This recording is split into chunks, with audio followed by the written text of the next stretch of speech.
नमस्कार दोस्तों, मैं देवेश शुक्ला आप सभी का स्वागत करता हूं आपके अपने यूट्यूब चैनल पर। मेरे प्यारे दोस्त, आज हम चर्चा करने वाले हैं एमए थर्ड सेमेस्टर के शिक्षा शास्त्र के ऊपर। ठीक है, किसके ऊपर चर्चा करने वाले हैं? तो एमए थर्ड सेमेस्टर के शिक्षा शास्त्र के ऊपर चर्चा करने वाले हैं, जिसमें पेपर का नाम मेरे प्यारे दोस्त स्पेशल एजुकेशन बताया गया। ठीक है, क्या नाम है आपके पेपर का? नाम स्पेशल एजुकेशन। तो आप जिस किसी भी यूनिवर्सिटी से एमए कर रहे हो, अगर आपका मेरे प्यारे दोस्त शिक्षा शास्त्र सब्जेक्ट है, तो आपको ज़रूर वहाँ का सिलेबस उठा के चेक कर लेना है कि क्या आपके पेपर नंबर 1 का नाम स्पेशल एजुकेशन है, पेपर नंबर 2 का नाम है, पेपर नंबर 3 का नाम है, या फिर पेपर नंबर 4 का है। ठीक है, ये ज़रूर चेक कर लीजिएगा। बात करते हैं मेरे प्यारे दोस्त स्पेशल एजुकेशन के ऊपर। अभी तक कोई वीडियो नहीं बन पाई। एक मॉडल पेपर बनाया था, बिना मन के बनाया था, तो उतना अच्छा बन नहीं पाया था और शायद आप लोगों का उसमें जो है ज़्यादा खास वो नहीं रहा है, तो इसके लिए जो है क्षमा प्रार्थी हैं। आज मैं आपके लिए महासंग्राम क्लास, जिसे रिवीजन क्लास के नाम से भी जानते हैं, वो लेकर के आया हूँ। 1 घंटे की वीडियो होने वाली, 1 घंटे से थोड़ा कम भी हो सकता है या थोड़ा ज़्यादा भी हो सकता है, लगभग 1 घंटे के आसपास की होगी। अगर आप इस पूरी वीडियो को देख लेते हैं 1 से 2 बार, तो मैं गारंटी लेता हूँ कल के पेपर में आप चीर-फाड़ मचा के आएँगे। ठीक है? एक बार ज़रूर पेपर देने से पहले देख लीजिएगा। आपके लिए समझ लीजिए कि रामबाण है। अगर अभी तक आपने कुछ भी नहीं पढ़ा है, तो ये वीडियो आपके लिए क्या है, एकदम समझ लीजिए रामबाण का काम है। अगर पढ़ रखा है, तो भी अच्छी बात है। क्या होता है कि जब आप पेपर देने जाते हैं, आप अपने अगल-बगल के भाई, चाचा, दादा, मौसी, काका, फूफा, नाना, किसी से जब पूछते हैं कि भैया ये बताओ कि कोई टिप्स दो पेपर के लिए, तो कहते हैं कि एक काम करना, लिखना खूब, खूब लिखना। लेकिन आप सोचो कि मैं आपको एक कागज़ दे दूँ, एक कलम दे दूँ और एक टॉपिक दे दूँ। टॉपिक कोई भी हो सकता है, वो दे दूँ और उस पे कहूँ कि भैया लो लिखो। क्या आप वो पेज भर पाओगे लिख के? नहीं भर पाओगे। 2 से 3, ज़्यादा से ज़्यादा 4 लाइन, 5 लाइन, इससे ऊपर आप नहीं लिख पाओगे, क्योंकि उसके बारे में आपको कोई भी नॉलेज नहीं है। उस चीज़ के बारे में नॉलेज होने चाहिए, और क्या आपको लिखना है उसके पास जो है, आपके पास वर्ड पावर भी होनी चाहिए, और वो तभी आएगा जब आप उसके बारे में मोटी-मोटा कुछ थोड़ी बहुत जानकारी रखेंगे। तो वही मोटी-मोटा ज्ञान आप समझ लीजिए, पेपर आपका स्पेशल एजुकेशन जो है, इसका मोटी-मोटा ज्ञान जो है मैं आपको इस वीडियो के अंतर्गत दूँगा, जो आप वहाँ पर, अगर आपके सामने प्रश्न पत्र में उस टाइप का एक भी प्रश्न आपको देखने को मिले, तो आप उसको चीर-फाड़ के रख सकें, अच्छे से बढ़ा-चढ़ा के लिख के नंबर प्राप्त कर सकें। ठीक है? चलिए, देखते हैं एक-एक प्रश्न को कैसे प्रश्न पूछा जाएगा और उनका जवाब हमें क्या-क्या देना होगा। एक-एक प्रश्न को शुरू करते हैं। चलिए, पहला प्रश्न मेरे प्यारे से दोस्त आपके सामने दिया गया है। क्या दिया गया है कि विशेष शिक्षा से क्या आप क्या समझते हैं? ठीक है, मतलब स्पेशल एजुकेशन से आप क्या समझते हैं, आपको बताना है। ये आपके पेपर का नाम ही है, विशेष शिक्षा। ठीक है, स्पेशल एजुकेशन, उसी से जुड़ा एक प्रश्न है कि विशेष शिक्षा क्या है, या इससे आप क्या समझते हैं, आपको यहाँ पर बताना है। तो आप इसका जवाब देंगे मेरे प्यारे दोस्त। क्या देंगे कि विशेष शिक्षा एक ऐसा अनुदेशन है मेरे प्यारे दोस्त, जो बालक की उन विशिष्ट विशेषताओं एवं आवश्यकताओं को ध्यान में रखकर संगठित किया जाता है, जिनकी पूर्ति सामान्य विद्यालयी पाठ्यक्रम द्वारा संभव नहीं होता है। मतलब इनके कहने का ये मतलब है कि जो स्पेशल एजुकेशन है, वो कुछ इस प्रकार की व्यवस्था है, कुछ इस प्रकार का अनुदेशन है मेरे प्यारे दोस्त, जो बालक की उन विशिष्ट विशेषताओं, मतलब कहते हैं कि चूंकि बालक एक तरीके के होते नहीं हैं, किसी भी आप क्लास में जाएंगे तो वहाँ पे 3 प्रकार के बालक आपको देखने को मिलेंगे। पहला बालक जो होता है, वो मंद बुद्धि का बालक होता है। उसकी बुद्धि सामान्य बालकों की अपेक्षा क्या होती है, कम काम करती है। दूसरा बालक जो होता है, वो सामान्य बुद्धि का होता है। ठीक है, उसकी बुद्धि जितने एवरेज मान लीजिए, जितनी सबकी काम करती है, तो उस एज में उतनी उसकी भी काम करती है। और एक जो तीसरी कैटेगरी आती है, वो आती है मेरे प्यारे दोस्त, कौन सी? विशिष्ट बुद्धि के बालक। उसमें कौन से आते हैं? उनका आईक्यू लेवल एक अलग ही लेवल का होता है। वो जिस उम्र में होते हैं, उससे 2 से 3-4 साल ज़्यादा की वो अपनी बुद्धि यूज करते हैं और उस तरीके से बातचीत करते हैं, उनका बुद्धि लेवल उसी तरीके का होता है। तो वही बताते हैं कि चाहे बालक वो विशिष्ट वाला हो, चाहे वो मंद बुद्धि बालक हो, समझ रहे हो ना? वो विशिष्ट भी हो सकता है, मंद बुद्धि बालक हो सकता है, जो सामान्य बच्चों के साथ अपना सामंजस्य नहीं स्थापित कर पाते हैं, वो अपनी आवश्यकताओं को नहीं पूरी कर पाते हैं मेरे प्यारे दोस्त। तो उन्हीं आवश्यकताओं, उन्हीं विशेषताओं को ध्यान में रख करके कुछ संगठन किया जाता है, कुछ व्यवस्थाएं की जाती है, जिससे उनकी जो सामान्य अवस्थाएं हैं, वो पूरी हो सकें, जिनको वो सामान्य विद्यालय जो हैं, जहाँ पर सामान्य बालकों बालकों को शिक्षा दी जाती है, वो पूरी नहीं कर सकते हैं। ठीक है, तो यही आपकी क्या कहलाती है, विशेष शिक्षा कहलाती है।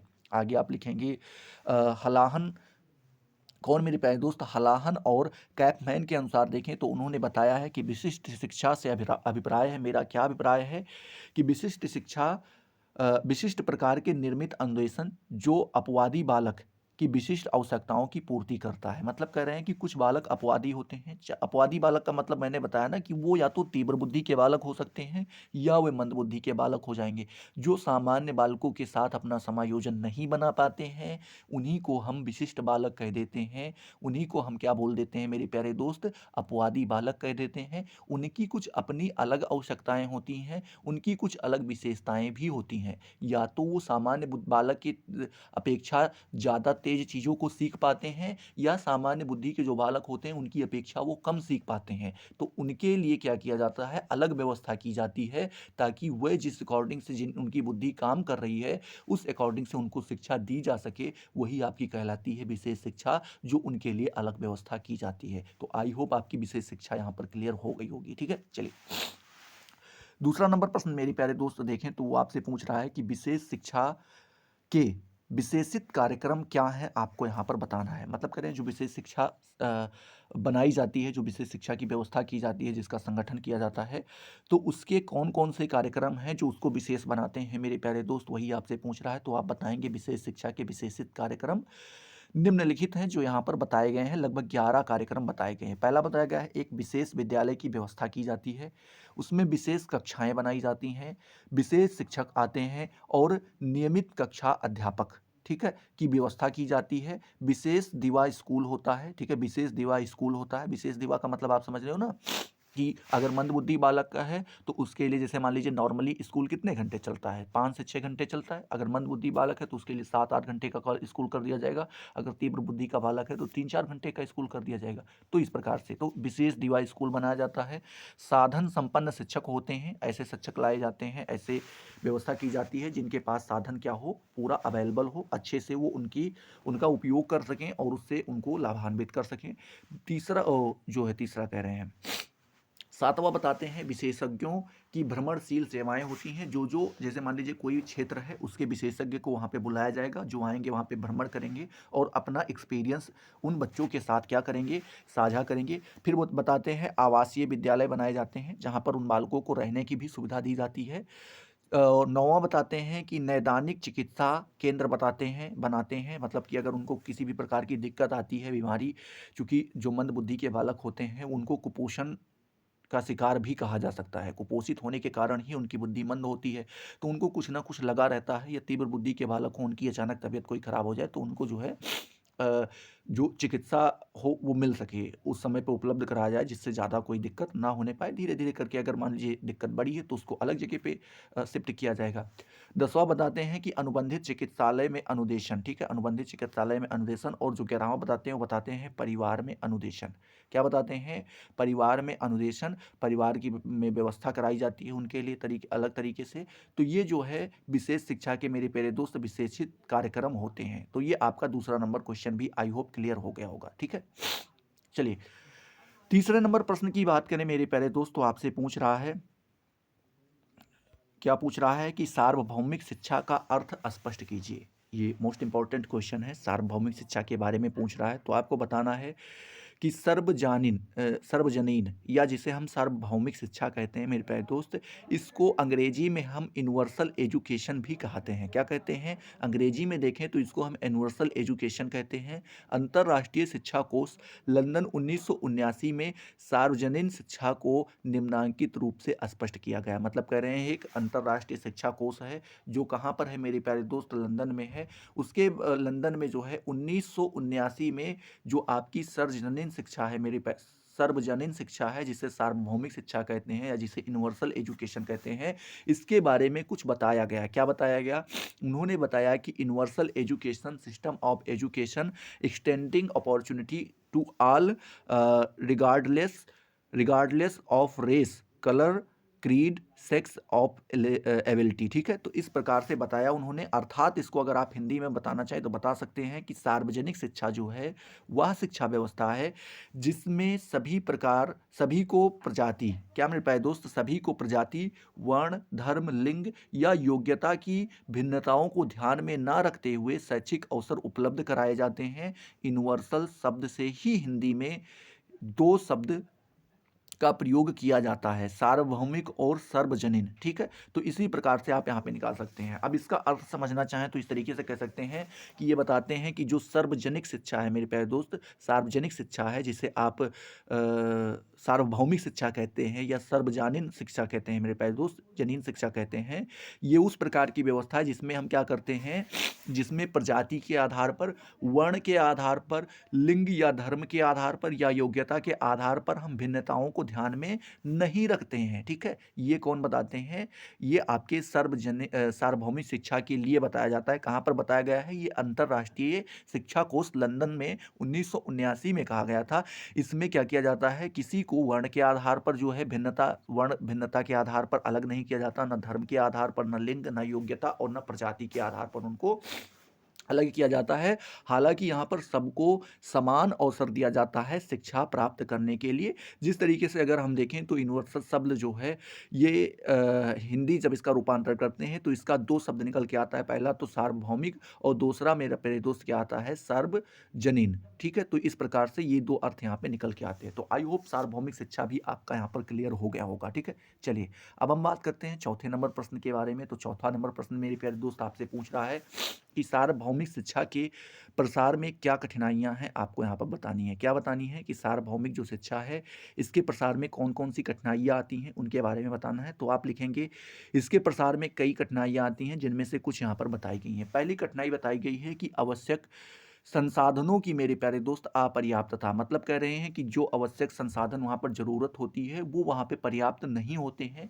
ये पहली कठिनाई आती है। दूसरा बताते हैं जनसंख्या का दिनों रात बढ़ना, जनसंख्या का दिनों रात बढ़ना, ये इसका जो है मेरे प्यारे दोस्त इसके प्रसार की कठिनाई का दूसरा कारण बन जाता है, कठिनाई बन जाती है। तीसरी कठिनाई जो इसकी आती है वो आती है अशिक्षित क्षेत्रों में बालिकाओं की शिक्षा में अवरोध तथा बालकों की शिक्षा अत्यधिक मान्यता दी जाती है। ये जो है तीसरी कठिनाई आ जाती है। मतलब बताते हैं जो क्षेत्र अशिक्षित हैं, जिनके पास ज्ञान नहीं होता, जिन क्षेत्रों में उतना पढ़ाई को महत्व नहीं दिया जाता, वहाँ पर क्या करते हैं मेरे प्यारे दोस्त, वहाँ पर जो बालिकाएं होती हैं उनके शिक्षा पर रोक लगाया जाता है, उनकी शिक्षा को उतना इम्पोर्टेंस नहीं दिया जाता है। हालांकि वहीं पर लड़कों की बात करें तो उनको ज़्यादा शिक्षित किया जाता है। तो ये कठिनाई होती है सार्वभौमिक शिक्षा के प्रसार की तीसरी सबसे बड़ी कठिनाई हो जाती है। चौथी कठिनाई की बात करें तो बालिकाओं की कम आयु में विवाह, बालिकाओं की कम आयु में विवाह कर दिया जाता है, वो पूर्ण शिक्षा ग्रहण नहीं कर पाती हैं।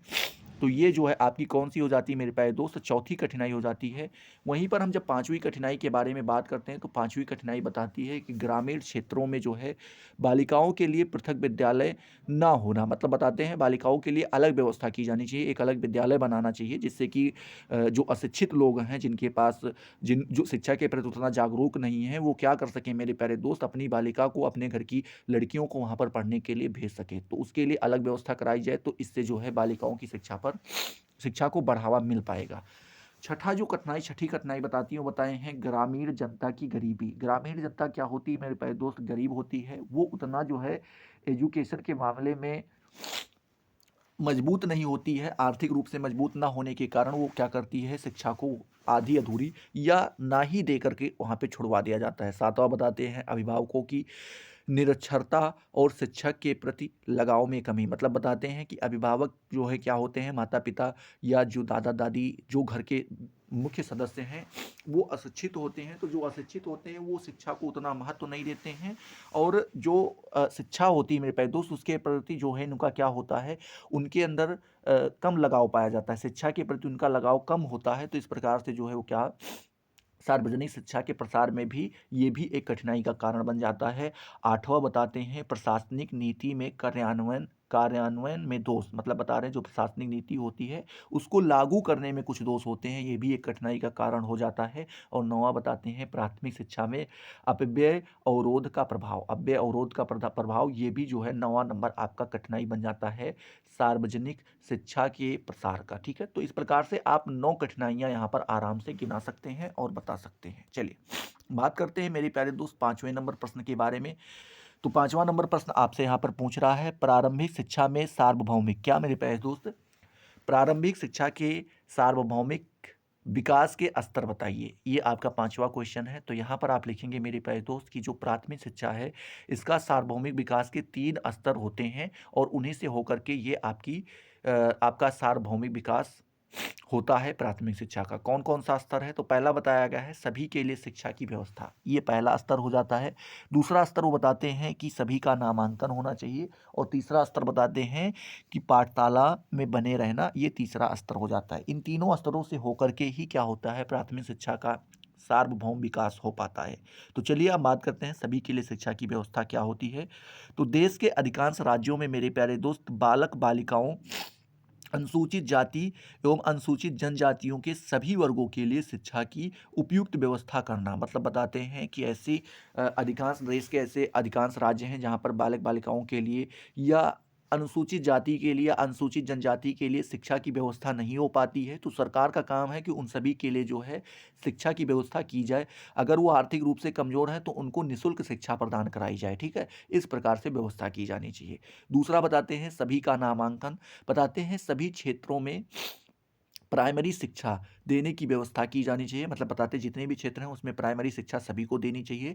साथ ही साथ नामांकन प्रक्रिया की प्रगति में तेजी लाई जाए, मतलब बता रहे हैं कि जो नाम लिखवाने वाला कार्य होता है, एडमिशन का जो कार्य होता है, उसमें क्या होनी चाहिए, उसकी प्रगति में तेजी लानी चाहिए जिससे ज़्यादा से ज़्यादा नामांकन हो सके। तीसरा बताते हैं मेरे प्यारे दोस्त सार्वभौमिक विकास का स्तर जो है प्राथमिक शिक्षा की जो सार्वभौमिक विकास का तीसरा स्तर आता है वो आता है पाठशाला में बने रहना। इसमें बताना है कि कक्षा 1 में प्रवेश के समय जो संख्या विद्यालयों में है वह कक्षा 5 तक बनाए रखने का प्रयास किया जाए। मतलब बताते हैं जो एडमिशन कक्षा 1 में होता है, चूँकि उत्साह में, जोश-जोश में, या हो सकता है कि उस समय के ट्रेंड में होने की वजह से एडमिशन काफ़ी ज़्यादा हो जाते हैं, लेकिन जब कक्षा 5 में पहुँचते हैं तो उनकी संख्या 1/3 या 1/4 हो जाती है घटकर। तो वहाँ पे क्या करना चाहिए, ये व्यवस्था करनी चाहिए या यह प्रयास करना चाहिए कि जितना एडमिशन कक्षा 1 में हुआ था, क्लास 1 में हुआ था, उससे ज़्यादा या उतना ही एडमिशन कक्षा 5 तक रहना चाहिए, उससे कम नहीं होना चाहिए, ठीक है। तो इस प्रकार से आप प्रारंभिक शिक्षा के सार्वभौमिक विकास के स्तरों के बारे में बता पाएंगे। चलिए अब हम बात करते हैं छठे नंबर प्रश्न के बारे में। तो छठा नंबर प्रश्न मेरे प्यारे दोस्त आपसे पूछ रहा है कि मानस मंदता से क्या आशय है। मोस्ट इंपॉर्टेंट क्वेश्चन है। तो मेरे प्यारे दोस्त आप लिखेंगे बेंडा के अनुसार। बेंडा जी ने मानस मंदता को बताते हुए लिखा है कि एक मंदित मना व्यक्ति वह है मेरे प्यारे दोस्त जो स्वयं को तथा अपने कार्यों को प्रतिबंधित करने में असक्षम होता है, अथवा जिसे पर्यवेक्षण एवं नियंत्रण की आवश्यकता होती है जिससे उसका तथा समुदाय का कल्याण हो। मतलब अगर आप कहें तो ये मानस मंदता आप अपने ऊपर भी लागू कर सकते हैं। जो व्यक्ति अपने ऊपर नियंत्रण नहीं कर पाता है या मेरे प्यारे दोस्त अपने कार्यों पर प्रतिबंध नहीं लगा पाता है, नियंत्रण नहीं कर पाता अपने ऊपर, या अपने ऊपर प्रतिबंध नहीं लगा पाता है, या अपने कार्यों पर नियंत्रण नहीं कर पाता, या अपने कार्यों पर प्रतिबंध नहीं लगा पाता है कि इसको करना ही करना है, उन चीज़ों को टालता रहता है, वही व्यक्ति क्या होता है, मानस मंदता कहलाता है। तो उसके लिए जो है क्या पर्यवेक्षण में मेरे प्यारे दोस्त जिसके लिए पर्यवेक्षण और नियंत्रण की आवश्यकता भी होती है। ये आवश्यक होता है कि वो अपने ऊपर नियंत्रण पा सके, अपने ऊपर प्रतिबंध लगा सके, जिससे उसका भी कल्याण हो और साथ-साथ जिस समुदाय में वो रह रहा है, उसका भी कल्याण वह कर सके। तो ये आप बता सकते हैं बेंडा महोदय के अनुसार मानस मंदता के बारे में। इसी के बारे में डॉक्टर एच.बी. महोदय बताते हैं, क्या बताते हैं कि मानसिक मंदता वह व्यक्ति है मेरे प्यारे दोस्त, मानसिक मंदता वह व्यक्ति है जो समाज के द्वारा निर्धारित नियमों एवं प्रतिनियमों पर अपनी कार्य क्षमता की सूझ नहीं होती है। मतलब बताते हैं कि मानस मंदता हम उस व्यक्ति को कह सकते हैं जो समाज के द्वारा कुछ निर्धारित नियम होते हैं, कुछ प्रतिनियम बनाए जाते हैं, उस पर वो अपनी कार्य क्षमता की सूझ नहीं होती है, मतलब वो उस पर काम ही नहीं कर पाता है। तो वो क्या कहलाता है मेरे प्यारे दोस्त, वही मानस मंदता कहलाता है। ये डॉक्टर एच.बी. महोदय के अनुसार है। इसी मानस मंदता को परिभाषित करते हुए हेबर महोदय जी लिखते हैं, क्या लिखते हैं कि मानस मंदता जो है मेरे प्यारे दोस्त वो औसत से न्यून कार्य क्षमता का उल्लेख करती है। बताते हैं कि औसत से क्या करती है, न्यून कार्य क्षमता का उल्लेख करती है। मतलब एक औसत कार्य क्षमता होती है जो सभी लोग करते हैं, और एक न्यून कार्य क्षमता होती है जिसको कुछ लोग करते हैं। एग्जाम्पल के तौर पे समझिए, आपका औसत कार्य कितना होगा? इतना तो होगा ही, उठिए आराम से जो है थोड़ी बहुत थोड़ी देर सुबह सैर-सपाटा कीजिए, उसके बाद जो है फ्रेश हो जाइए, नहाइए-धोइए और खाना-पानी खाइए और जो है दिन का अपना कार्य निपटा लीजिए। लेकिन कुछ लोग ऐसे होते हैं जो इस पर भी नियंत्रण नहीं कर पाते हैं। वो क्या, उठेंगे, उठते ही चाय पी लेंगे। पता चला कि अभी फ्रेश भी नहीं हुए, अपना 2-3 काम निपटा दिए, अभी ब्रश भी नहीं किए, फिर ब्रश करेंगे, फिर जाके लेट्रिन करेंगे। भैया ऐसे करने से उनके ऊपर नियंत्रण नहीं रह जाता अपने अंतर, तो उनकी जो कार्य क्षमता होती है वो न्यून होती है। औसत कार्य क्षमता जो होते हैं वो प्रतिबंधित लोग होते हैं, तो वही दर्शाती है। बताते हैं इसका आरंभ जो है मेरे प्यारे दोस्त बालक के विकास की अवधि से होता है। कहाँ से होता है? बालक के विकास की अवधि से होता है और यह अनुकूलन व्यवहार में कमी से संबंधित रहती है। किससे होती है? अनुकूलन व्यवहार की जब कमी हो जाती है तो उसी से ये आपका क्या होता है, मानस मंदता संबंधित होता है। ठीक है, तो इस प्रकार से हेबर महोदय जी बताते हैं मानस मंदता के ऊपर। तो आई होप ये आपका मानस मंदता वाला भी क्लियर हो गया होगा। 7वां नंबर प्रश्न यहीं पर पूछ रहा है कि मंदित बालक और पिछला बालक में क्या अंतर होता है, आपको यहाँ पर बताना है। तो मेरे प्यारे दोस्त लिखेंगे कि बालकों के विकास एवं वृद्धि में अनेक कारणों से बाधा उत्पन्न होती है। क्या बताते हैं कि जब बालक जो होता है मेरे प्यारे दोस्त उसके विकास एवं बुद्धि, जो उसका विकास होता है और जो उसकी बुद्धि होती है उसमें अनेक कारणों से क्या होती हैं, बाधाएं उत्पन्न होती हैं। आगे लिखते हैं कि उनमें मंद बुद्धि होना या पिछड़ा होना प्रमुख है। उसमें क्या होता है, मंद बुद्धि का होना या फिर पिछड़ा होना ये प्रमुख माना जाता है। बालक मंदित मना, क्या मेरे प्यारे दोस्त, बालक मंदित मना तब कहा जाता है जब उसके बौद्धिक विकास की गति उसकी आयु के अन्य बालकों की अपेक्षा मंद होती है। वो क्या कहलाता है मेरे प्यारे दोस्त? वो मंदित मना कहलाता है। मतलब समझिए, जो मान लीजिए कोई बालक 12 वर्ष का है तो सभी बालक 12 वर्ष के जो बालक होते हैं उनकी बुद्धि का लेवल लगभग आसपास के ही होता है, औसत बराबर ही होता है। लेकिन कुछ बालक उसमें से ऐसे भी होते हैं जो 12 साल के होने के बाद भी 8 साल के बच्चों की तरह कार्य करते हैं। तो जो 8 साल के बाद बच्चों की तरह कार्य करते हैं वही आपके मंदित मना बालक कहलाते हैं। ठीक है, समझ गए बात को? आगे लिखते हैं कि मानस मंदता का संबंध न्यून बुद्धि से है। किससे है मेरे प्यारे दोस्त? न्यून बुद्धि से है। मानस मंदता का उपचार पूर्णतः संभव नहीं होता है। मानस मंदता का उपचार क्या बताते हैं? ये पूर्ण रूप से संभव नहीं होता है। पिछड़ेपन का संबंध जो है बालक की शैक्षिक आयु और शारीरिक आयु से होता है।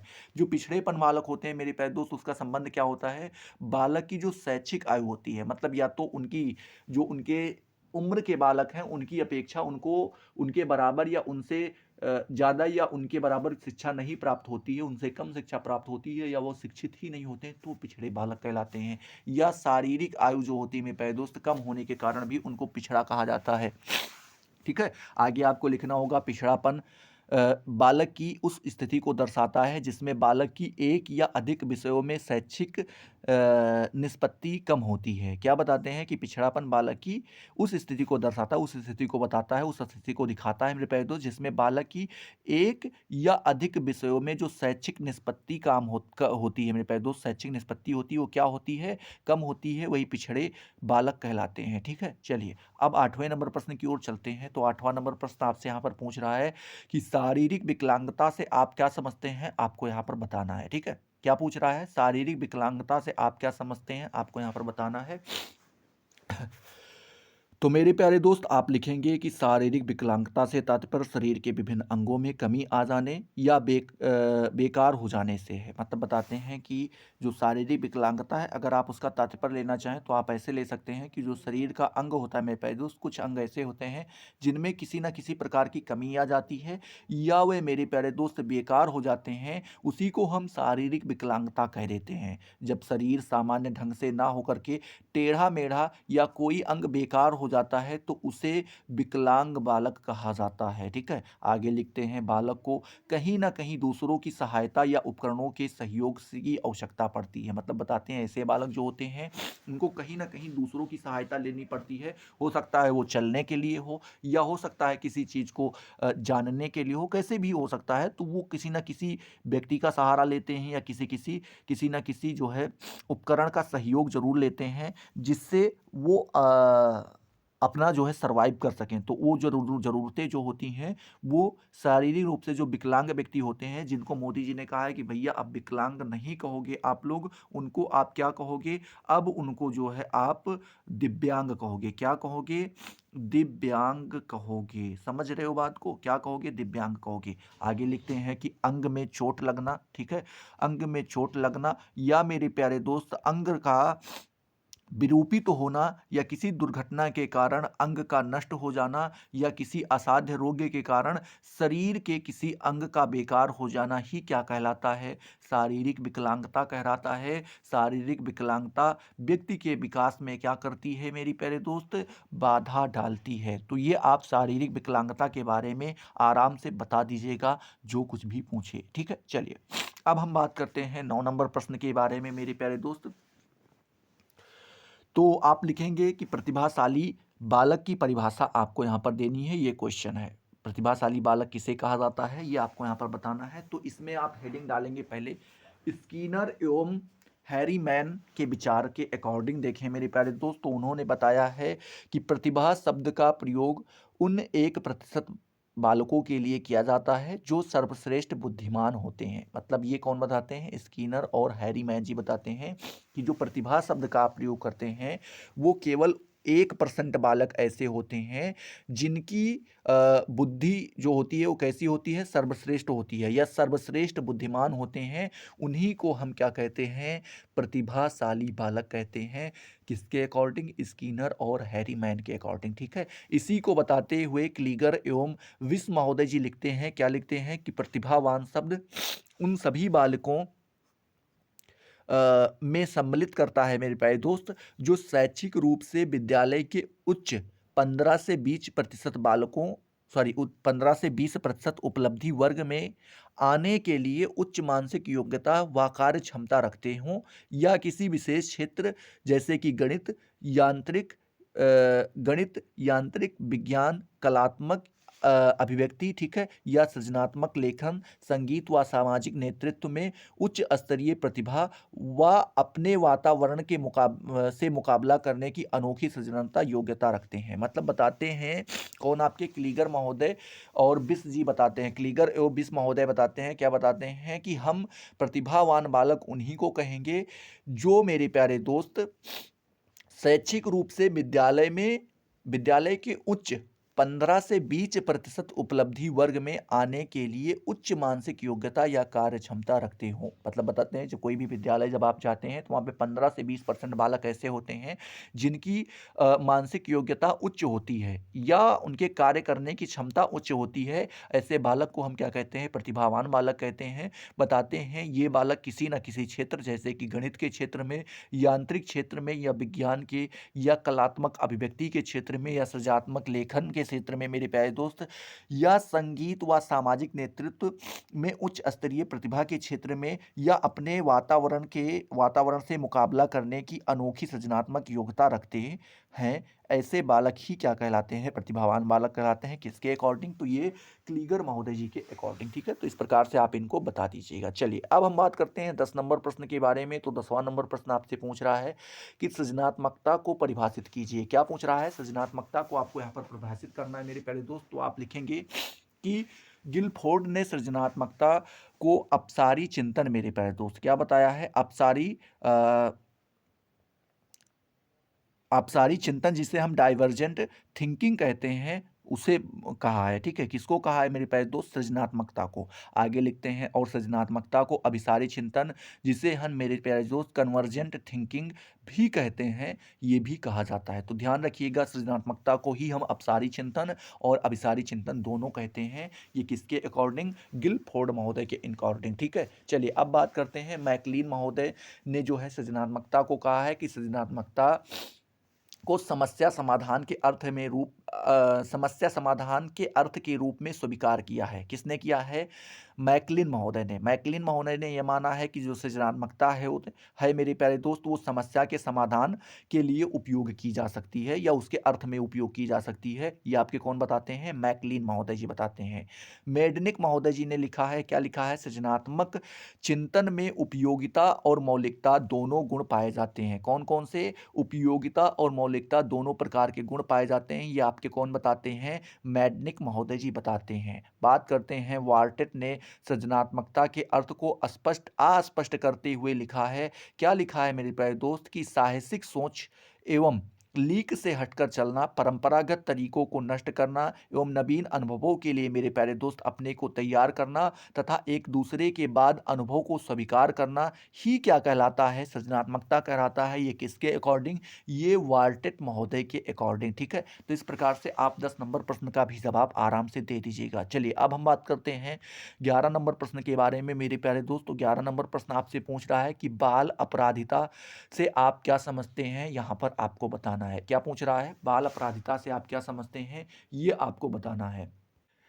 तो इसका जवाब मेरे प्यारे दोस्त आप लिखेंगे कि 16 वर्ष की आयु में बालक के द्वारा किया गया व्यवहार जो स्वयं बालक एवं समाज के लोगों के लिए क्या हो मेरे प्यारे दोस्त, परेशानी पैदा कर देता है, उसे अपचार या अपराध की संज्ञा दी जाती है। ठीक है, आप समझ गए? यहाँ पर नहीं समझे तो आगे फिर से समझिए। क्या बोलते हैं कि जो 16 वर्ष के बालक होते हैं उस आयु के दौरान मेरे प्यारे दोस्त जो व्यवहार, कुछ ऐसे व्यवहार किए जाते हैं उस बालक के द्वारा जो स्वयं बालक को या फिर समाज के लोगों के लिए क्या बन जाते हैं मेरे प्यारे दोस्त, परेशानी बन जाते हैं, तो उसे ही हम क्या कह देते हैं? अपचार कह देते हैं या अपराध की संज्ञा दे देते हैं। ठीक है, आगे आप लिखेंगे अर्थात राज्य के लिए अर्थात राज्य के बालकों के लिए जिन व्यवहारों को किया जाना कानून द्वारा निषिद्ध हो मेरे प्यारे दोस्त, उन्हीं व्यवहार को किया जाना बाल अपराध, कदाचार या अपचार कहा जाता है। मतलब बताते हैं कि राज्य के बालक, जैसे कोई राज्य है, मान लीजिए अपना यूपी है, तो यूपी में क्या हो रहा है कि बालकों के लिए कुछ चीज़ें बताई गई हैं जो जिसे उन्हें नहीं करना है। ठीक है, तो अभी मान लीजिए जैसे छोटा सा अपराध लेकर के चलते हैं कि मान लीजिए कोई बालक है, 18 साल की उम्र नहीं पूरी है और वो क्या कर रहा है? गाड़ी चला रहा है, नागिन बना रहा है, एकदम से घुमा रहा है, बगैर हेलमेट के चला रहा है, तो चक्का उठा रहा है अगला वाला, तो अभी क्या होगा? वो चूंकि सरकार के द्वारा या राज्य के द्वारा उसको जो है अपराध की श्रेणी में रखा गया है या उसे रोका गया है या उसे कानून के अंतर्गत बताया गया है कि भैया ये आप नहीं कर सकते हो। अगर वो बालक कर देता है तो वो क्या कहलाएगा? या तो वो अपराध कहलाएगा या कदाचार कहलाएगा या अपचार कहलाएगा। आप यहाँ पर ध्यान रखिएगा। हेडफील्ड महोदय जी बताते हैं, क्या बताते हैं? इसी बाल अपराध को बताते हुए लिखते हैं कि बालक के असामाजिक व्यवहार को बाल अपराध कहते हैं। मतलब बता रहे हैं कि बालक के द्वारा ऐसा व्यवहार जो असामाजिक हो, मतलब समाज के लिए सही ना हो, उसी को हम बाल अपराध कहेंगे। इसी चीज को सिरिल वर्ट महोदय ने बताते हुए लिखा है कि बाल अपराध को निम्नांकित शब्दों में व्यक्त किया जा सकता है। किस तरीके से? उन्होंने बताया है कि हम उस बालक को अपराधी मानेंगे जिसकी समाज विरोधी प्रवृत्ति इतनी बढ़ जाती है मेरे प्यारे दोस्त कि राज्य शासन की उसके विरुद्ध कार्रवाई करनी पड़ती है। वही आपका क्या कहलाता है? बाल अपराध कहलाता है। किसके अकॉर्डिंग? तो ये सिरिल वर्ट महोदय के अकॉर्डिंग। ठीक है, तो आई होप ये आपका बाल अपराध वाला जो है क्लियर हो गया होगा। चलिए अब हम बात करते हैं 12 नंबर प्रश्न के बारे में।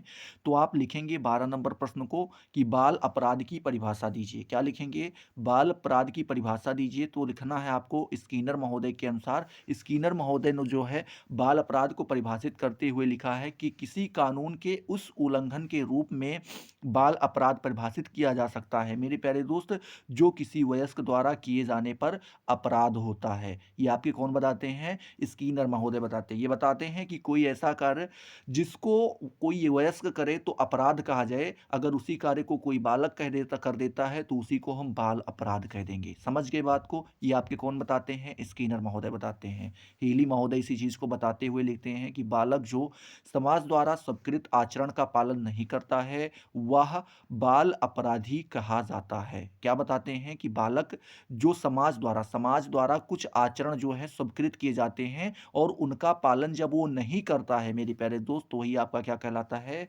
बाल अपराध कहलाता है। किसके अकॉर्डिंग? तो ये आपके हीली महोदय के अकॉर्डिंग। इसी चीज को बताते हुए डॉक्टर एच बी महोदय जी ने लिखा है, क्या लिखा है कि बालक द्वारा सामाजिक नियमों को तोड़ना जिससे समाज में क्षति हो मेरे प्यारे दोस्त, वही आपका क्या कहलाता है, बाल अपराध कहलाता है। क्या बताते हैं, जो बालक है उसके द्वारा जो सामाजिक नियम बनाए, चूंकि सामाजिक नियम कुछ बनाए जाते हैं और उस बालक के द्वारा क्या हो, उस समाज नियम को ना माना जाए या उसे तोड़ दिया जाए, जिससे समाज को क्या हो मेरे प्यारे दोस्त, क्षति हो, किसी भी प्रकार का नुकसान हो, तो वही आपका क्या कहलाता है, वही आपका बाल अपराध कहलाता है। ये आपके डॉक्टर एच बी महोदय जी बताते हैं। ठीक है, चलिए।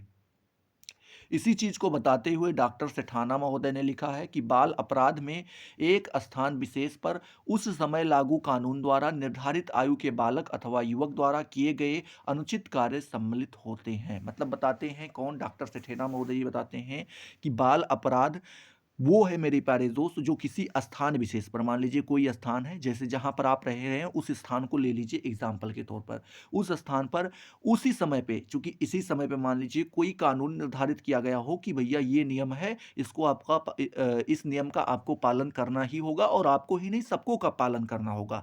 अब उसका पालन आप नहीं कर रहे हैं, कोई युवक नहीं कर रहा है या कोई बालक नहीं कर रहा है मेरे प्यारे दोस्त, तो जो वो पालन नहीं कर रहा है वही उसका क्या कहलाता है, बाल अपराध कहलाता है। कौन बताते हैं, ये आपके डॉक्टर सेठाना महोदय जी बताते हैं। ठीक है, चलिए अब अगले प्रश्न की ओर चलते हैं मेरे प्यारे दोस्त। तो अगला नंबर प्रश्न आपसे पूछ रहा है, क्या पूछ रहा है, 13 नंबर की उपचारात्मक शिक्षा से क्या तात्पर्य है, आपको यहां पर बताना है। मोस्ट इंपॉर्टेंट क्वेश्चन है, उपचारात्मक शिक्षा के बारे में पूछ रहा है।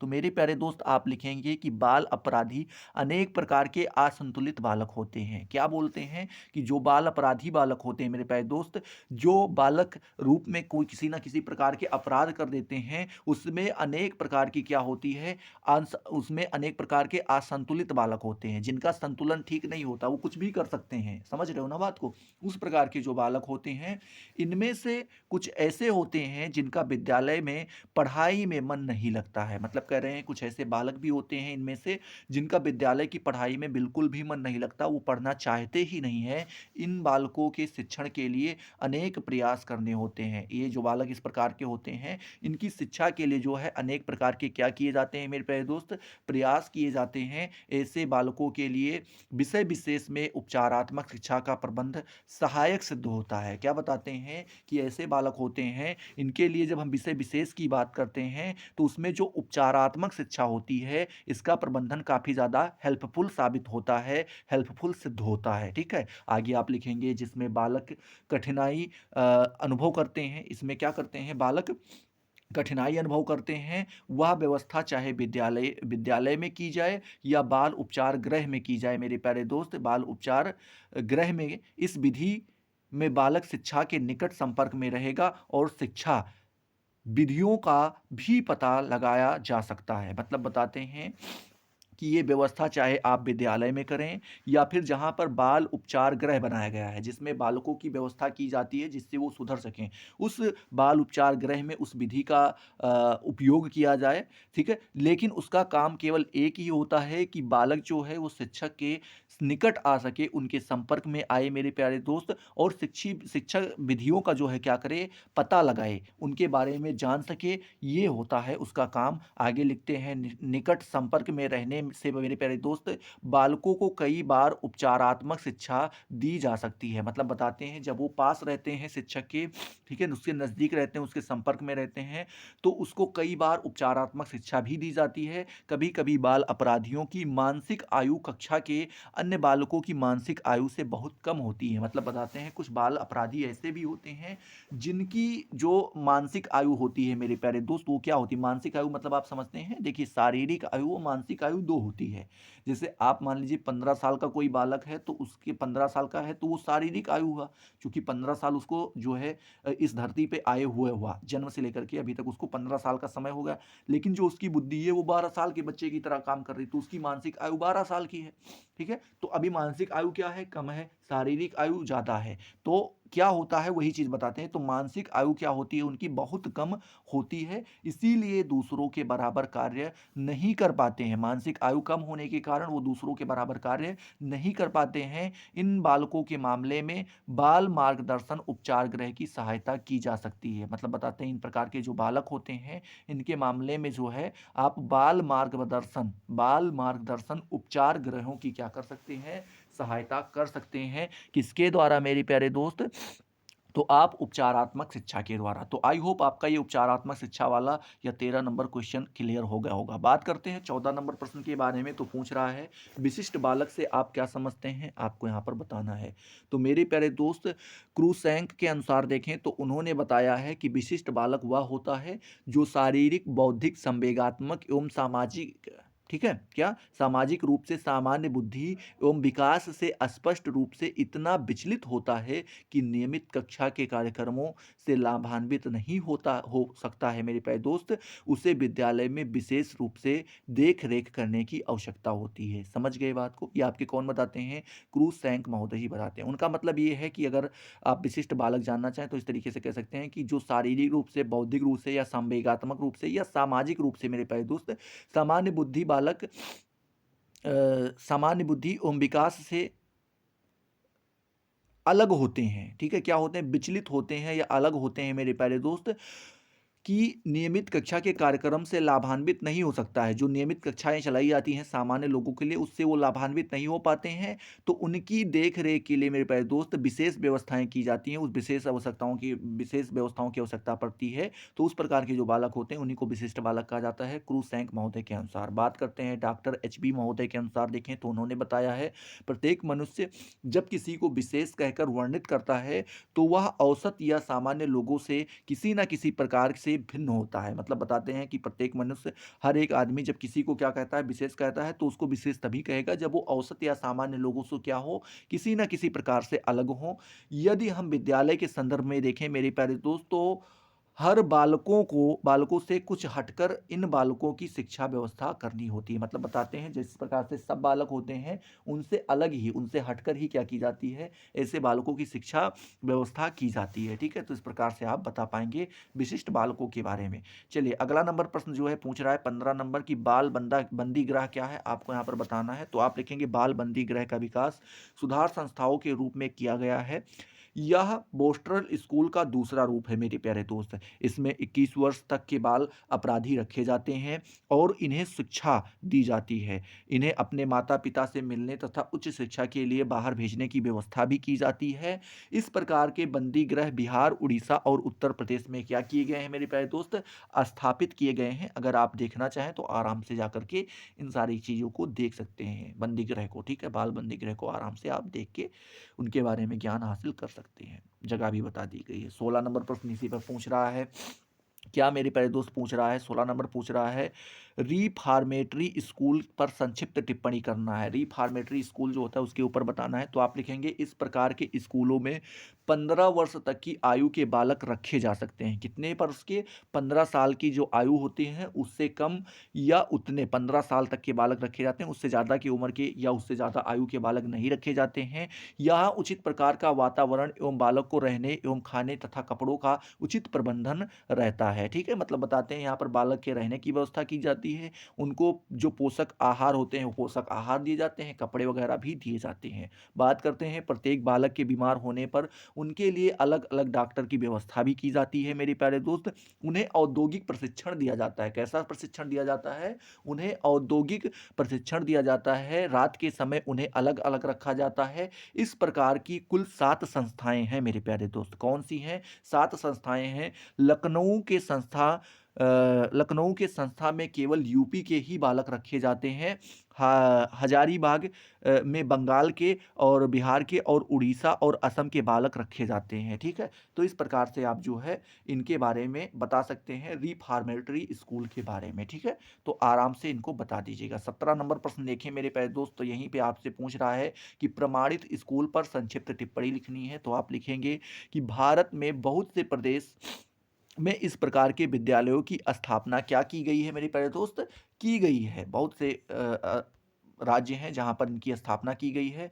इन विद्यालयों में सामान्य शिक्षा के साथ-साथ व्यावसायिक से प्रशिक्षण भी दिया जाता है। मतलब बताते हैं ये जो विद्यालय होते हैं, इसमें सामान्य शिक्षा तो दी ही जाती है और उसके साथ-साथ जो है व्यावसायिक प्रशिक्षण भी उनको दिया जाता है। आगे लिखते हैं औद्योगिक प्रशिक्षण के रूप में जल्दसाजी, ठीक है? उसके बाद दरी बुनना, उसके बाद सूत कातना बुनना मेरे प्यारे दोस्त, कढ़ाई करना, कृषि करना, मधुमक्खी पालन करना आदि प्रकार की जो है शिक्षाएँ उनको दी जाती हैं या आदि का प्रशिक्षण दिया जाता है। आगे आप लिखेंगे देश के कुछ जिलों में इस प्रकार के 11 विद्यालय चल रहे हैं, जिससे तमिलनाडु जो राज्य सरकार द्वारा संचालित है। महाराष्ट्र में इस प्रकार के 27 विद्यालय हैं मेरे प्यारे दोस्त। कितने विद्यालय हैं? 27 विद्यालय हैं, जिसमें 8 राज्य सरकार चलाती हैं, ठीक है? तो इस प्रकार से आप बता सकते हैं इसके बारे में। चलिए, अब अगला प्रश्न जो है मेरे प्यारे दोस्त आपसे पूछ रहा है कि पिछड़ा बालक किसे कहते हैं? पिछड़े बालक किसे कहते हैं? ये आपसे क्वेश्चन पूछ रहा है, तो इसका आप जवाब देंगे मेरे प्यारे दोस्त।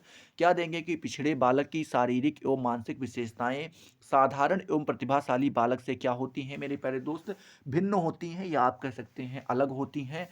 अध्ययनों ठीक है, अध्ययनों से पता चलता है कि इनमें अपनी आयु से कम योग्यता होती है। इनमें क्या होती है? अपने जितनी इनकी आयु होती है उनसे कम योग्यताएं इनके अंदर पाई जाती हैं। इनमें मौलिकता भी कम होती है मेरे प्यारे दोस्त। आत्महीनता एवं विचार शून्यता की ग्रंथि होती है। इसमें इनके अंदर आत्महत्या कह रहे हैं, आत्महीनता और विचार शून्यता की क्या होती है? ग्रंथियां पाई जाती हैं, जिसका प्रभाव उनके व्यवहार पर पड़ता है। कुछ बालक मनोविकार युक्त होते हैं। मनोविकार मतलब उनको किसी न किसी प्रकार मानसिक रोग होता है।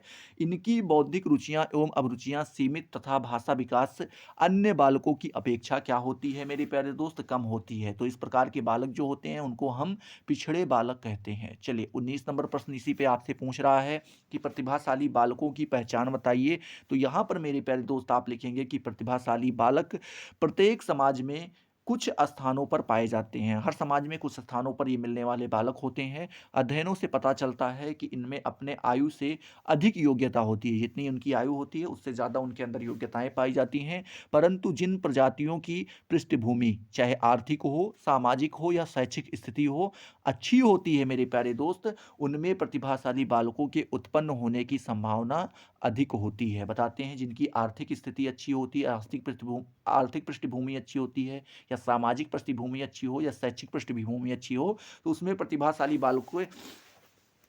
बालक के उत्पन्न होने की संभावना क्या होती है? कुछ ज़्यादा ही होती है। आगे लिखते हैं टर्मन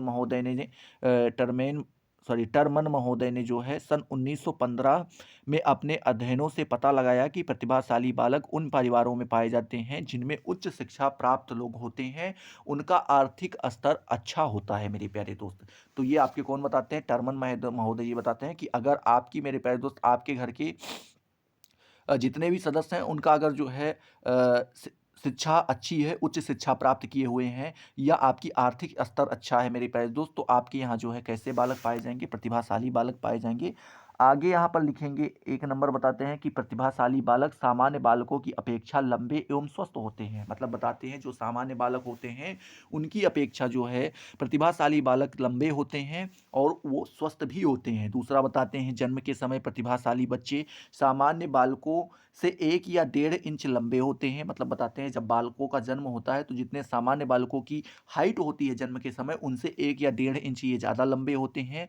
1 या 1.5 पाउंड वजन से अधिक होते हैं। मतलब बताते हैं 1 या 1.5 पाउंड उनका वजन भी ज़्यादा होता है, ठीक है?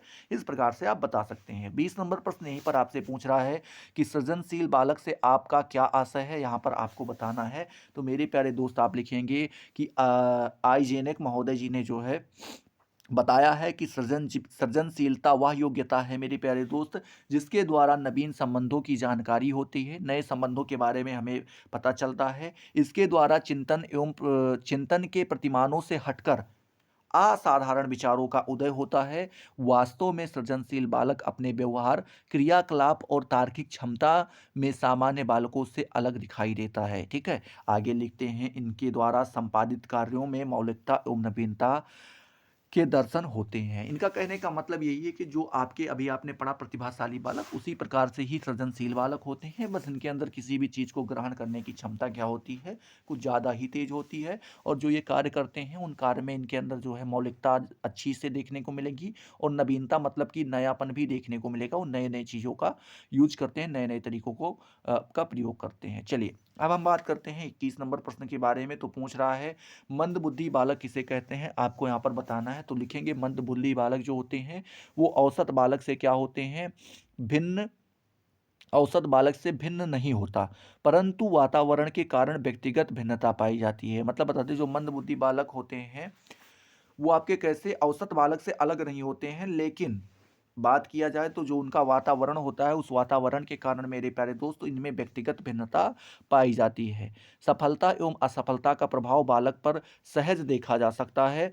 बताते हैं सफलता और असफलता का अगर प्रभाव देखें तो ये दोनों आपको आराम से देखने को मिल जाएगा इनके ऊपर। मंद बुद्धि बालक शरीर से रोगी, ठीक है, उसके बाद निरुत्साही, शरीर से वो रोगी होते हैं, उनके अंदर उत्साह की कमी होती है और शिथिल दिखाई पड़ते हैं। मतलब बहुत धीरे धीरे अपना कार्य करेंगे, करेंगे नहीं, आराम से पड़े रहेंगे, कोनो दिक्कत नहीं है, ठीक है। आगे आप लिखेंगे इनके अंग संचालन का मस्तिष्क से तालमेल नहीं बैठ पाता है। मतलब कह रहे हैं उनकी जैसी बुद्धि होती है उससे उनके शरीर का जो है तालमेल नहीं बैठ पाता है। या तो बुद्धि तेज सोचेगी, हाथ पैर उतना सही काम नहीं करेगा, या हाथ पैर अच्छे से काम करेगा तो उतना जल्दी सोच नहीं पाते हैं। गहन अभ्यास के कारण उनकी गलतियां करना एक आदत सी बन जाती है। मतलब कह रहे हैं कि कई सारी बहुत ज़्यादा अभ्यास करने के कारण जो है उनकी गलती करना क्या हो जाता है, एक आदत बन जाता है। 22 नंबर प्रश्न जो है यहीं पर पूछ रहा है मेरे प्यारे दोस्त, क्या पूछ रहा है आपसे, पूछ रहा है कि विकलांग बालक से क्या तात्पर्य है, आपको यहाँ पर बताना है। तो विकलांग ता प्रायः दो प्रकार की होती है मेरे प्यारे दोस्त। पहली विकलांगता जो होती है वो होती है शारीरिक विकलांगता, ठीक है। उसी में बात करें दूसरी जो होती है वो होती है मानसिक विकलांगता। कौन सी होती है, मानसिक विकलांगता। इन दोनों प्रकार के विकलांग बालकों में कुछ अपनी विशेषताएं होती हैं मेरे प्यारे दोस्त।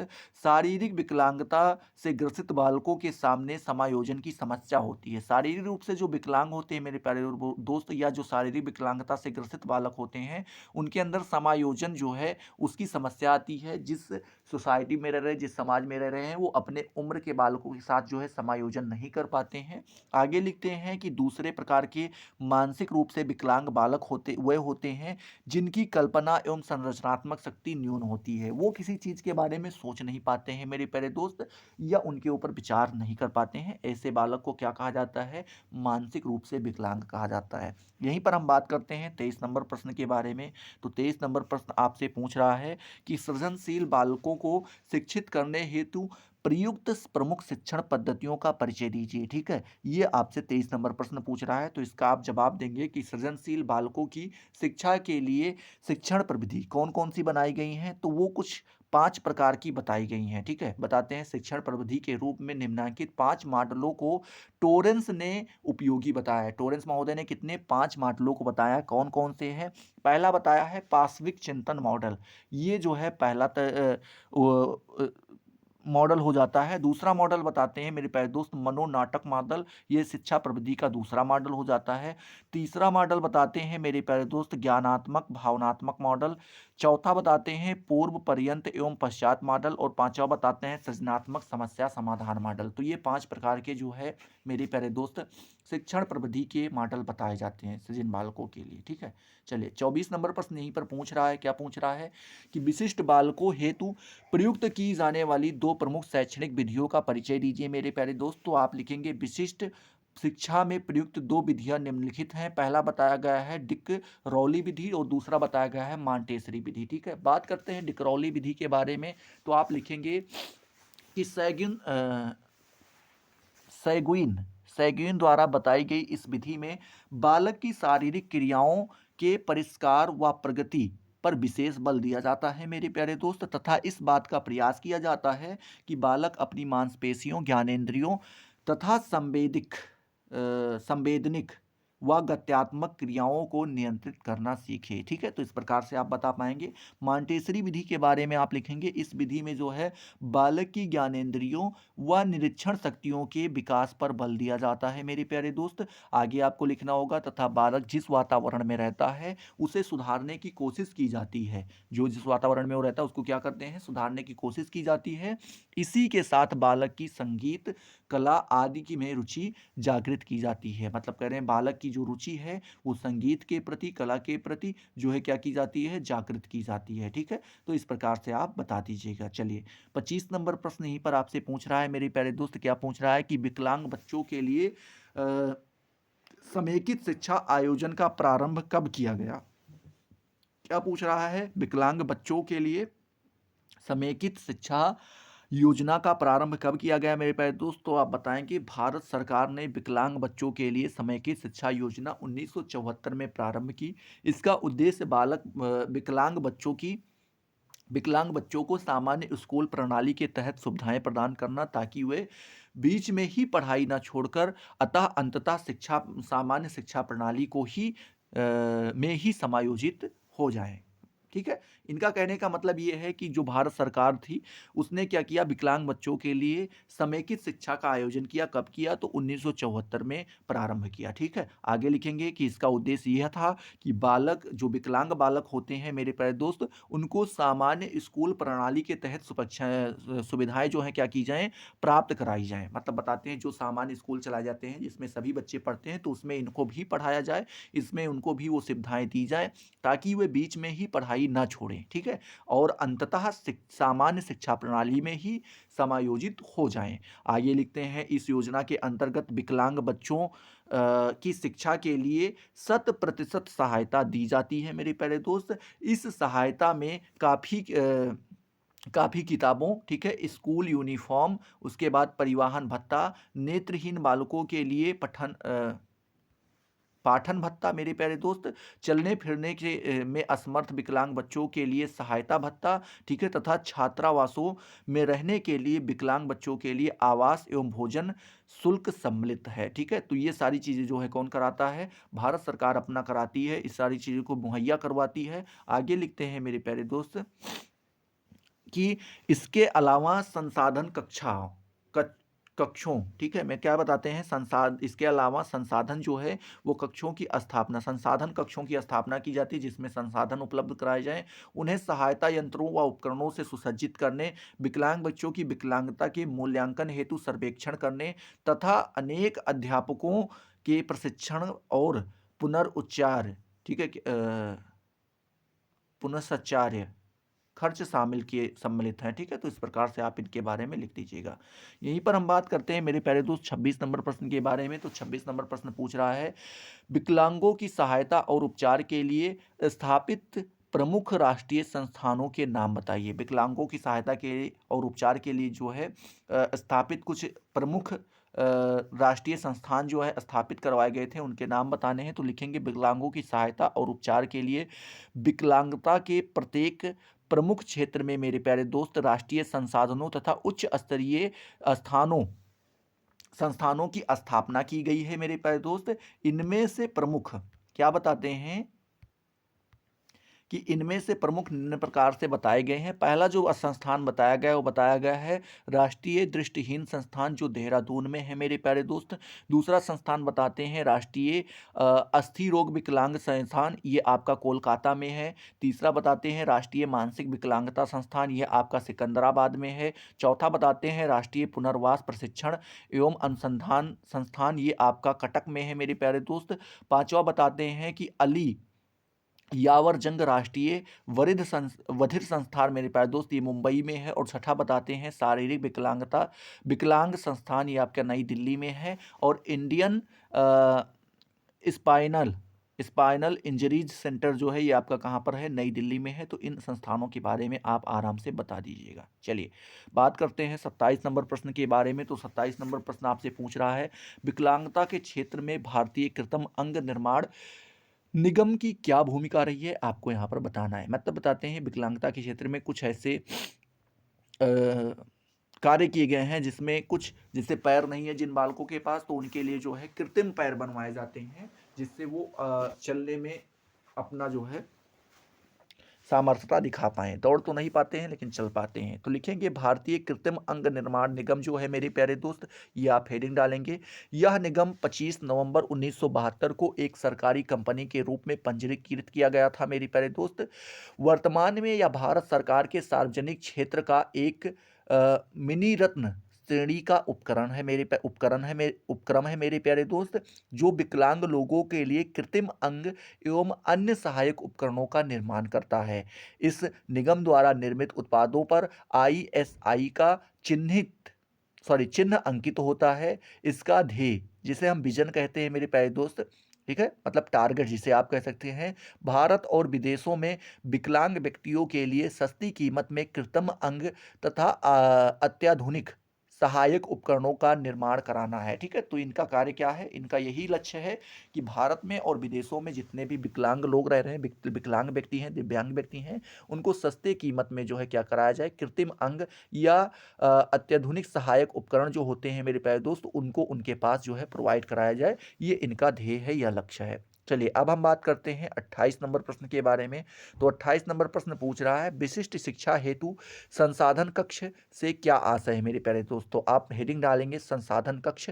इसमें आप लिखेंगे कि सभी अनिवार्य उपस्कर और अध्ययन सहायक सामग्री वाले संस्थान कक्ष समेकित शिक्षा की योजना को कार्यान्वित करने वाले स्कूलों के समूह को प्रदान किया जाएगा। NCERT द्वारा प्रकाशित एक पुस्तक में संसाधन कक्ष में दी गई सुविधाओं का उल्लेख किया गया है मेरे प्यारे दोस्त। आगे आप लिखेंगे विभिन्न अपंगताओं के लिए अपेक्षित उपस्कारों की सूची, जिसे अनुबंधन सेकंड कहा गया है मेरे प्यारे दोस्त, में संलग्न है। ऐसे उपस्करों, ठीक है, क्या लिखेंगे, ऐसे उपस्करों को अनुमानित लागत 30,000 रुपये है। उपस्करों की आवश्यकता संबद्ध स्कूलों में दाखिल किए गए छात्रों की अपंगता की विविधता पर आधारित होगी। संसाधन कक्ष विशेषकर स्कूल में विद्यमान कमरे में ही खोला जाएगा। किसमें, स्कूल में जो है, संस्थान में जो कमरे हैं उसी में क्या किया जाएगा, वह खोला जाएगा। आगे आप लिखेंगे 29 नंबर प्रश्न जो है उसके बारे में लिखेंगे कि निःशक्त व्यक्ति अधिनियम 1995 का परिचय दीजिए। तो मेरे प्यारे दोस्त आप लिखेंगे PWD अधिनियम भारत की संसद द्वारा 12 नवंबर 1995 को पारित किया गया और 7 फरवरी 1996 में प्रवर्तन में आ गया। ठीक है, विकलांग लोगों के लिए समान अवसर तथा राष्ट्र के निर्माण में उनकी पूर्ण भागीदारी सुनिश्चित करने की दिशा में यह अधिनियम एक महत्वपूर्ण कदम है। यह अधिनियम पुनर्वास के निवारक व उन्नयन दोनों, क्या मेरे प्यारे दोस्त, हाँ, यह अधिनियम जो है वो पुनर्वास के निवारक एवं उपनयन दोनों मेरे प्यारे दोस्त पहलुओं के लिए प्रदान किया जाता है, जैसे शिक्षा, रोजगार, व्यावसायिक प्रशिक्षण, आरक्षण, अनुसंधान और मानव शक्ति विकास, बाधा रहित वातावरण का निर्माण, विकलांग लोगों का पुनर्वसन, ठीक है, पुनरावसन,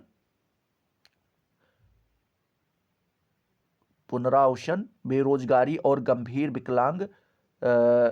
विकलांग लोगों के लिए घेरों की स्थापना आदि, ये सारी चीजें जो हैं इसी के अंतर्गत आती हैं। ठीक है, चलिए 30 नंबर प्रश्न मेरे प्यारे दोस्त आपसे यहीं पर पूछ रहा है, क्या पूछ रहा है, दिव्यांगों के संबंध में भारतीय पुनरावास परिषद अधिनियम 1992 की क्या भूमिका है, आपको यहाँ पर बताना है। तो मेरे प्यारे दोस्त आप डालेंगे भारतीय पुनरावास परिषद अधिनियम 1992। इस अधिनियम को मेरे प्यारे दोस्त 1992 में संसद द्वारा पारित किया गया। यह एक संविधान निकाय के रूप में 22 जून 1993 को यह अधिनियम अस्तित्व में आया। ठीक है, तो आगे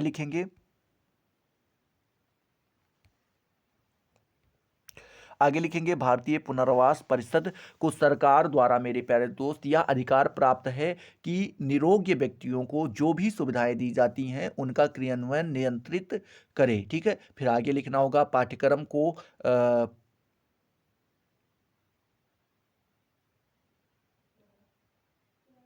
प्रमाणीकृत करें एवं पुनर्वास व विशिष्ट शिक्षा के क्षेत्र में जो भी कर्मचारी पेशेवर काम कर रहे हैं उनका अंकन केंद्रित पुनर्वास रजिस्टर के रूप में तैयार करें। ठीक है, तो इस तरीके से आप 30 नंबर का भी जवाब दे सकते हैं। चलिए अब आगे बात करते हैं 31 नंबर प्रश्न के बारे में।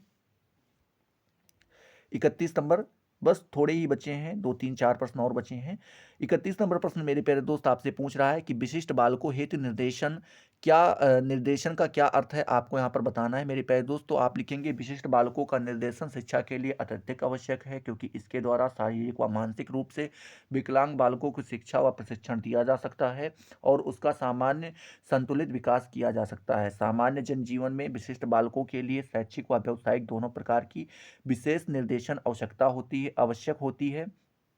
होता है मेरे प्यारे दोस्त, क्योंकि विशिष्ट बालक भी समाज का ही महत्वपूर्ण अंग है। यही कारण है कि ऐसे बालकों के लिए मेरे प्यारे दोस्त व्यापक निर्देशन की व्यवस्था करना आवश्यक है। इसी में 32 नंबर प्रश्न के बारे में बात करें तो वो आपसे पूछ रहा है बाल अपराधी और समस्यात्मक बालकों में अंतर आपको बताना है। तो आप लिखेंगे बाल अपराधी व समस्यात्मक बाल बच्चों में निम्नलिखित अंतर पाए जाते हैं। पहला अंतर बताया गया है, समस्यात्मक बालक वह होता है जो समाज द्वारा निर्धारित नियमों व मान्यताओं को अस्वीकार कर देता है। इसके विपरीत बाल अपराधी बालक वह होता है जो समाज द्वारा बनाए गए नियमों को तोड़ता है, अर्थात समाज विरोधी कार्य करता है। दूसरा जो अंतर बताया गया वो बताया गया है कि समस्यात्मक बालक का संबंध मुख्य रूप से असामान्य व्यवहार व परिस्थितियों से होता है, जबकि बाल अपराधी मुख्य रूप से मानसिक रोग से ग्रसित होता है। ठीक है, तीसरा अंतर बताते हैं कि समस्यात्मक बालक के व्यवहार में सुधार घर परिवार तथा समाज में रहकर ही किया जा सकता है, जबकि बाल अपराधी बालकों के लिए विशेष सुधार ग्रहों का प्रबंधन होता है। ठीक है, तो इस प्रकार से आप लिख सकते हैं। 33 नंबर प्रश्न पूछ रहा है विशिष्ट बालकों को किस प्रकार का निर्देशन प्रदान किया जाना चाहिए। तो लिखना है आपको कि विशिष्ट बालकों को शैक्षिक और व्यावसायिक दोनों प्रकार के निर्देशन देना चाहिए। यद्यपि इनके निर्देशन का अधिकतर भाग शैक्षिक निर्देशन होता है मेरे प्यारे दोस्त, दोनों प्रकार के निर्देशन प्रदान करने की सबसे अच्छी संस्था विद्यालय हो सकता है। एक विशिष्ट प्रकार के निर्देशन आवश्यकता एक सामान्य बालक की आवश्यकता से किसी भी प्रकार कम नहीं होती है। विशिष्ट बालकों को निर्देशन समूह में ना देकर मेरे प्यारे दोस्त व्यक्तिगत रूप से देना चाहिए, जिसका कारण यह है कि प्रत्येक विशिष्ट बालक की स्वयं की क्या होती है, विशिष्ट आवश्यकताएं होती हैं। ठीक है, तो इस प्रकार से आप 33 नंबर प्रश्न का जवाब दे पाएंगे। 34 नंबर प्रश्न इसी पर पूछ रहा है कि नियमित विद्यालयों में संस्थान संपन्न कक्ष स्थापित करने से क्या लाभ हो सकते हैं। तो लिखेंगे नियमित विद्यालय में संस्थान साधन संपन्न, ठीक है, क्या मेरे प्यारे दोस्त, साधन संपन्न कक्ष पृथकीकरण के प्रभाव को कम करने का वाला तरीका है। ठीक है, पृथकीकरण मतलब जो होता है अलगाव को कम करने वाला एक तरीका होता है। साधन संपन्न कक्ष एक ऐसा कक्ष होता है जिसे विशिष्ट बालकों की शिक्षा हेतु सारी सुविधाएं और सभी प्रकार के विशिष्ट शिक्षा के उपयोगी यंत्र मौजूद रहते हैं। ठीक है, आगे आप लिखेंगे मेरे प्यारे दोस्त, क्या लिखेंगे कि इस कक्षा की सहायता से विद्यालय प्रशासन शिक्षकों के सहयोग से विशिष्ट बालकों के लिए शिक्षा आसान बना सकते हैं मेरे प्यारे दोस्त, शिक्षा आसान बना सकते हैं। विद्यालय में साधन संपन्न कक्ष होने का यह लाभ भी होता है मेरे प्यारे दोस्त कि उसी विद्यालय में कार्यरत सामान्य शिक्षा भी प्रशिक्षण द्वारा सीख सकते हैं। तो आई होप ये सारी चीज़ें आपको यहाँ पर क्लियर हुई होंगी। अगर क्लियर हुई तो फटाफट वीडियो को लाइक करो, अपने दोस्तों के साथ शेयर करो। अभी तक अगर आपने चैनल को सब्सक्राइब नहीं किया मेरे प्यारे दोस्तों, सब्सक्राइब करके बेल वाले आइकन को जरूर प्रेस कर दो, जिससे आपको सारी नोटिफिकेशन मिलती रहें और आप उनसे लगातार लाभान्वित होते रहें। तो चलिए अगले वीडियो में मिलते हैं नए जोश नए टॉपिक के साथ। तब तक के लिए जय हिंद, जय भारत।